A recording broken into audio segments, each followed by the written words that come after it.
अगर आप भी चाहते हैं राणा प्रताप ऑफिशियल के सारे ऑडियो वीडियो आप तक पहुंचे, तो हमारे चैनल को सब्सक्राइब करें और बेल आइकन जरूर दबाएं। धन्यवाद।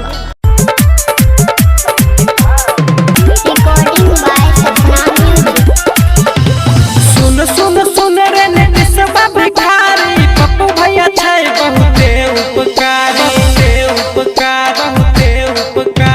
सुन सुन सुन रे नितिशवा भिखारी, पप्पू भैया छै बहुते उपकारी।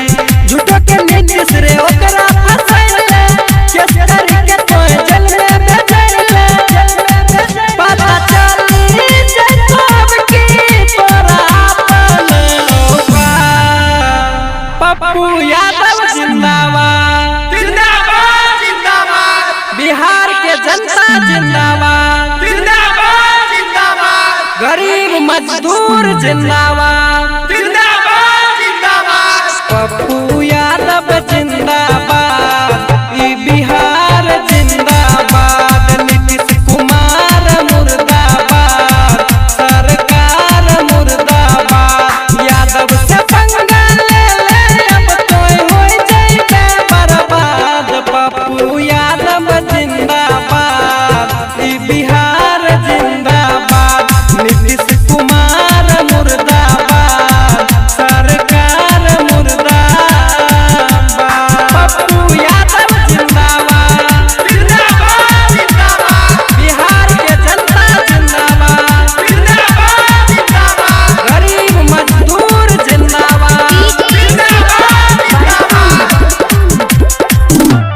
जहिया से बनलो तोहर सरकार रे, तहिया से ऐठ छ नीतीश कुमार रे, नीतीश कुमार रे, नीतीश कुमार रे। पप्पू भैया छियै सबके मदद करवैया रे, गरीब मजदूर पर उपकार करै छै। जब जब आबै छै कोनो समस्या रे, भैया मदद बार बार करै छै। अब की बेरी गिर जइतो ई तोहर सरकार।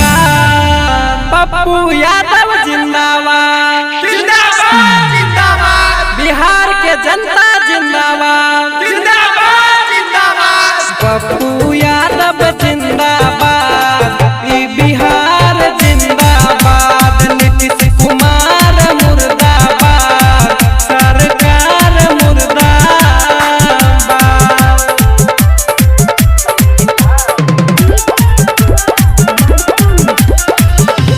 गरीब किसान के केतना सतैबे, जनता के कब तक बेवकूफ बनैबे, बेवकूफ बनैबे, बेवकूफ बनैबे। एक त कर ले चोरी, दोसर कर ले सीना जोरी रे, आबे में जनता बर्दाश्त करतो। केतनो छिपैबे तोया अपन कामी रे, एह जनता तोरा अब खलास करतो। सुजित मुन मुन गुला सन के बात राखी है रे याद, पप्पू यादव हो